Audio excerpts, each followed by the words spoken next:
দেখুন, যদি শুক্র আপনার নবাংশ ছকে পঞ্চম ভাবে অবস্থান করে, তাহলে আপনার মধ্যে আর্টিস্টিক স্কিল ভীষণভাবে দেখা যেতে পারে।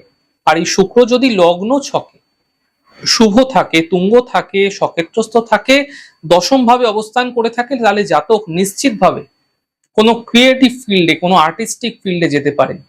সাধারণত কি হয়, নবমাংশ ছক বিবাহের পরবর্তী জীবন বা একটু বয়সকালে কিন্তু তার প্রভাব বুঝিয়ে থাকে। সাধারণত বিবাহের পরে যদি প্রথম সন্তান কন্যা সন্তান হয়, তাহলে এরা খুব লাকি হয়ে থাকে, এরা খুব রোমান্টিক প্রকৃতির হয়ে থাকে। এরা চায় এদের যে পার্টনার হবে, এদের যে জীবন সাথী হবে, যত মজাদার অ্যাক্টিভিটি আছে, যেমন কোথাও ধরুন ভ্রমণ করা, কোথাও মুভি দেখতে যাওয়া, অ্যাডভেঞ্চার ট্রিপে যাওয়া, এগুলিতে যেন এদের পার্টনার অবশ্যই জয়েন করে, সেটি এরা অবশ্যই চায়। এরা বৈবাহিক জীবনে বিভিন্ন সমস্যাগুলিকে খুব দ্রুত সমাধান করতে পারে। সাধারণত এদের প্রেমজ বিবাহের সম্ভাবনা অত্যন্ত প্রবল থাকে।